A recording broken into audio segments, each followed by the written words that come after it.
Saudara-saudara, salam, anak-anak, remaja, pemuda, kaum bapak, kaum ibu, dan juga orang tua kami, kaum sepuh. Kita bersyukur hari ini kita boleh bertemu kembali di dalam kebaktian rumah tangga yang kita lakukan di rumah kita masing-masing. Masih di dalam semangat Paskah, kita akan membaca dan merenungkan kesaksian firman Tuhan, surat 1 Yohanes, pasalnya yang pertama, ayat pertama, kita baca sampai pasal 2, ayat ke-22. Surat 1 Yohanes pasalnya yang pertama, ayat yang pertama, sampai pasal 2, ayat ke-22. Marilah kita tenang dan berdoa. Tuhan Yesus yang bangkit dan menang, kami bersyukur ya Bapa untuk kesempatan yang Kau berikan kepada kami, kembali untuk menikmati indahnya saat yang teduh, berjumpa denganmu, dan juga mengalami kehangatan persekutuan dengan keluarga kami masing-masing. Saat ini kami rindu dilawat oleh sabda Tuhan yang indah itu.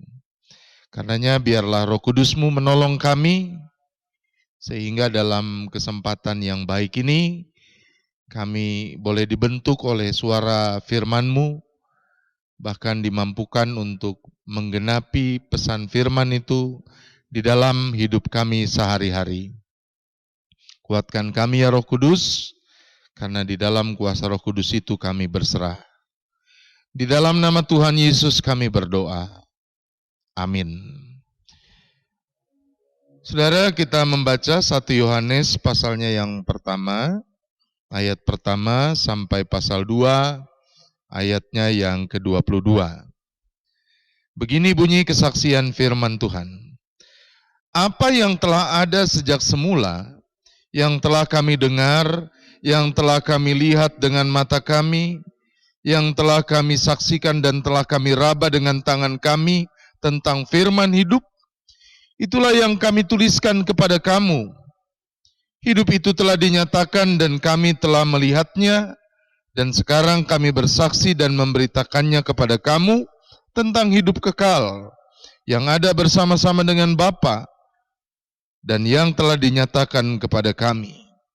Apa yang telah kami lihat dan yang telah kami dengar itu, kami beritakan kepada kamu juga, supaya kamu pun beroleh persekutuan dengan kami, dan persekutuan kami adalah persekutuan dengan Bapa dan dengan anaknya Yesus Kristus. Dan semuanya ini kami tuliskan kepada kamu, supaya sukacita kami menjadi sempurna.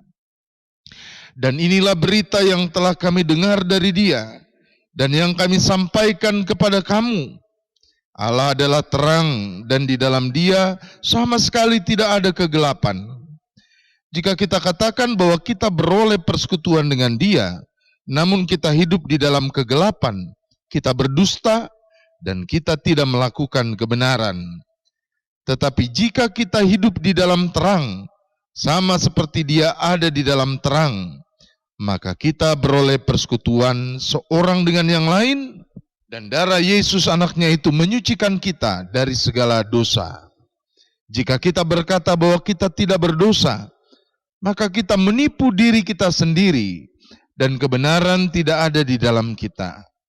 Jika kita mengaku dosa kita, maka Ia adalah setia dan adil, sehingga Ia akan mengampuni segala dosa kita, dan menyucikan kita dari segala kejahatan. Jika kita berkata bahwa kita tidak ada berbuat dosa, maka kita membuat Dia menjadi pendusta, dan firman-Nya tidak ada di dalam kita. Anak-anakku, hal-hal ini kutuliskan kepada kamu, supaya kamu jangan berbuat dosa. Namun jika seorang berbuat dosa, kita mempunyai seorang pengantara pada Bapa, yaitu Yesus Kristus yang adil. Dan Ia adalah pendamaian untuk segala dosa kita, dan bukan untuk dosa kita saja, tetapi juga untuk dosa seluruh dunia. Dan inilah tandanya bahwa kita mengenal Allah, yaitu jikalau kita menuruti perintah-perintahnya. Barang siapa berkata, aku mengenal Dia, tetapi tidak menuruti perintahnya, ia adalah seorang pendusta dan di dalamnya tidak ada kebenaran. Tetapi barang siapa menuruti firman-Nya, di dalam orang itu sungguh sudah sempurna kasih Allah. Dengan itulah kita ketahui bahwa kita ada di dalam Dia. Barang siapa mengatakan bahwa ia ada di dalam Dia, ia wajib hidup sama seperti Kristus telah hidup. Saudara-saudara yang kekasih, bukan perintah baru yang kutuliskan kepada kamu, melainkan perintah lama yang telah ada padamu dari mulanya. Perintah lama itu ialah firman yang telah kamu dengar. Namun perintah baru juga yang kutuliskan kepada kamu telah ternyata benar di dalam Dia dan di dalam kamu. Sebab kegelapan sedang lenyap dan terang yang benar telah bercahaya.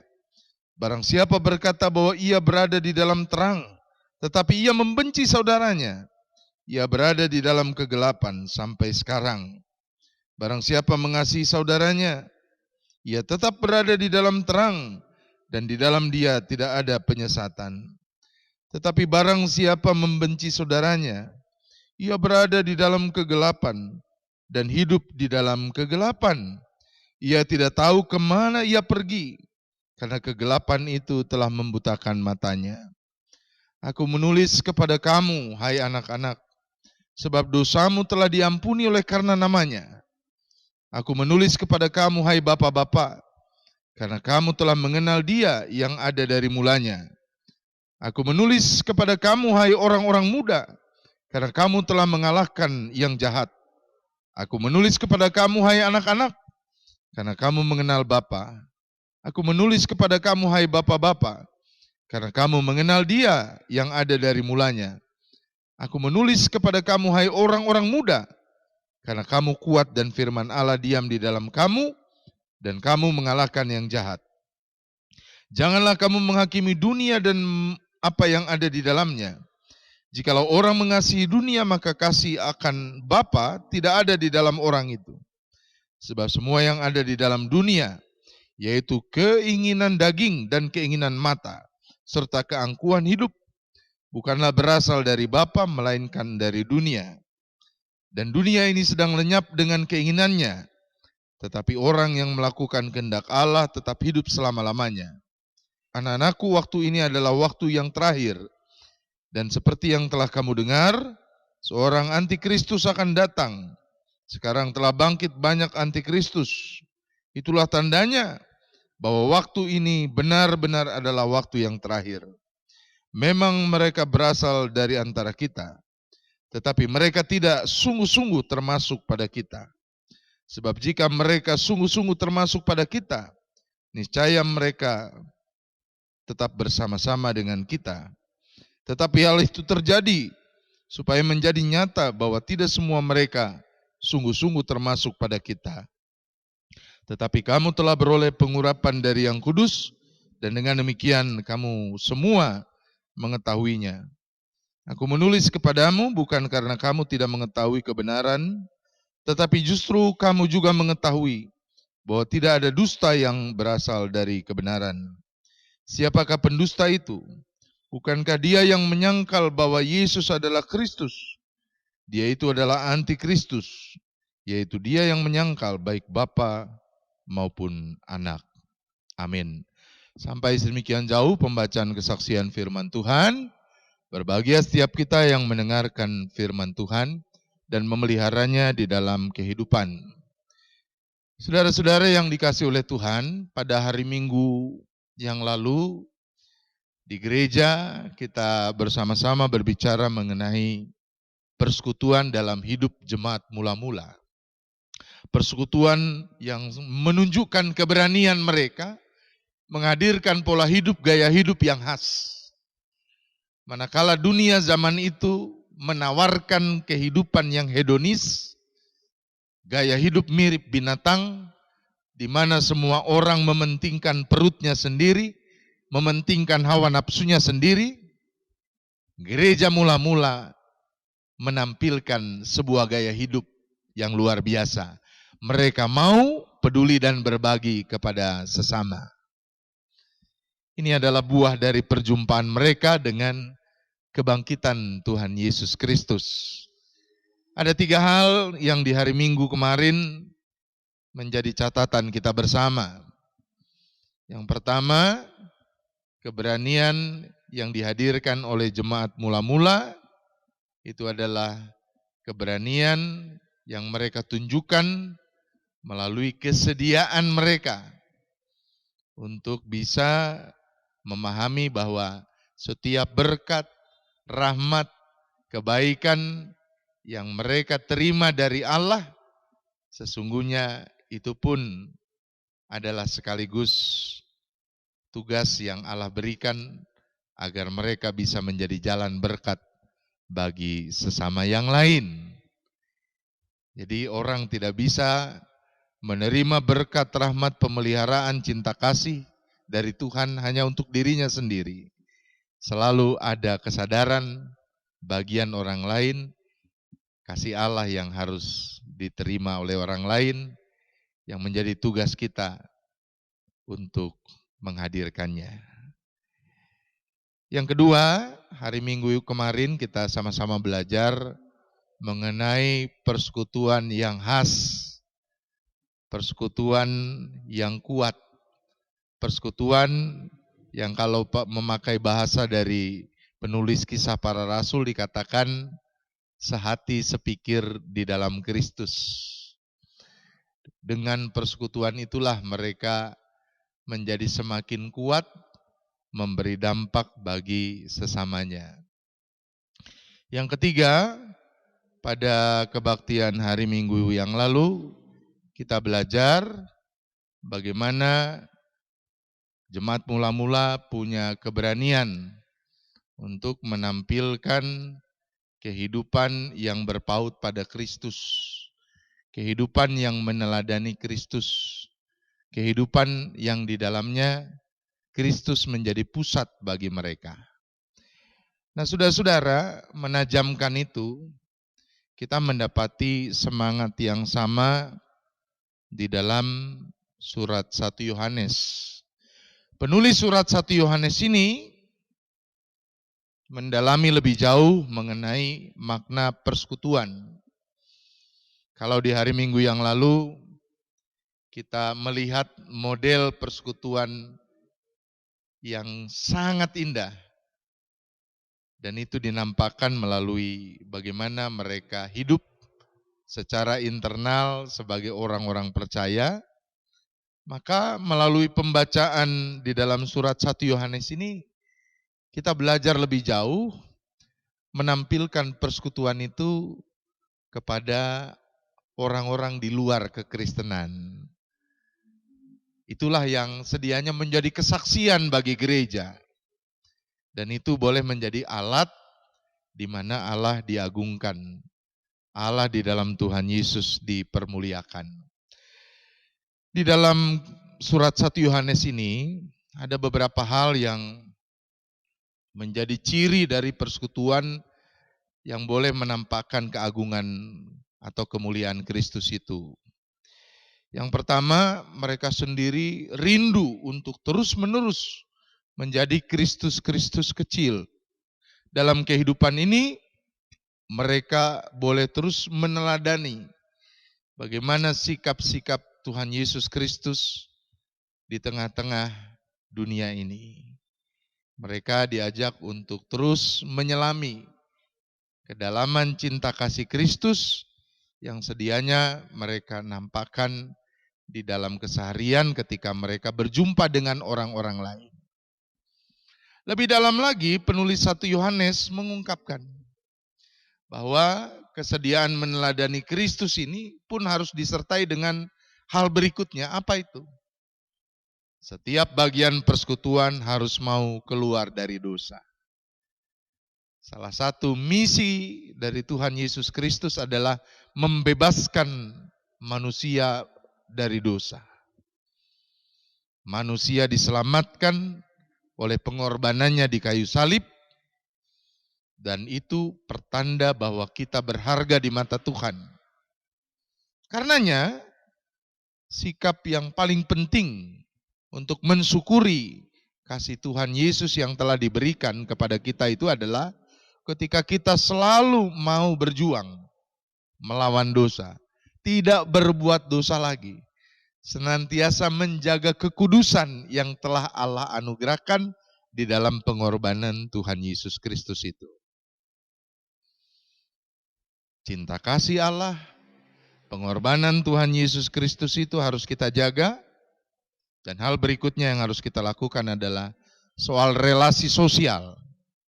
Kalau memakai bahasa surat 1 Yohanes ini, di garis bawahnya di sini adalah soal hubungan dengan sesama. Bahkan lebih jauh lagi dikatakan hubungan dengan saudara. Artinya mereka yang paling dekat dengan kita. Relasi yang baik itu dimulai dari mereka yang ada di lingkup yang dekat dengan kehidupan kita. Pepatah lama mengatakan, hati-hati, pohon yang berdekatan itulah yang seringkali bergesekan. Karena ketika angin bertiup, dahan-dahan batang-batangnya itu seringkali goyang dan saling bersentuhan satu dengan yang lain. Perdamaian dihadirkan dimulai dari relasi yang paling dekat, dari saudara.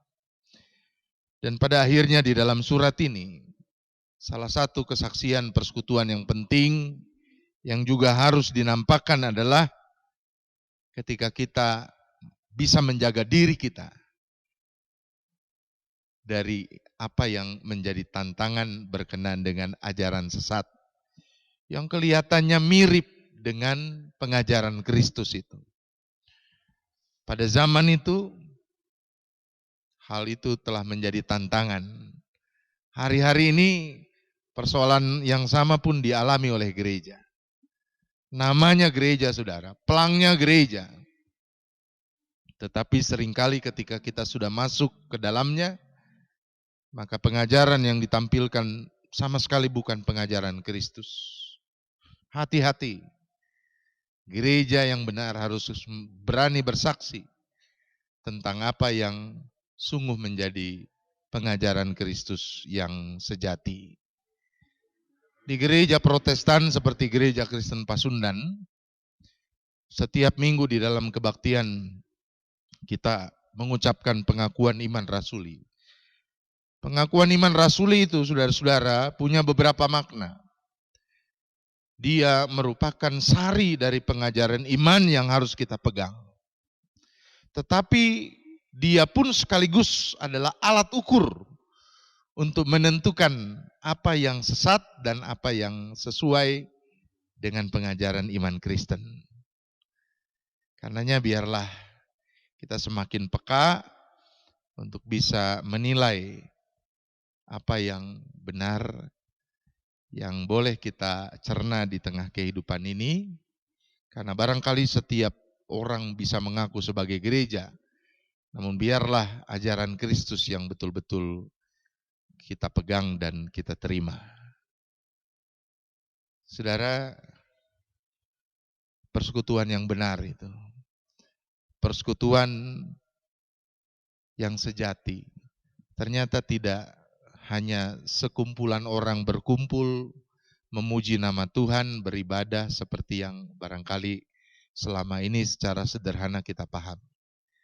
Perlu ada hal-hal lain yang memperkaya persekutuan itu.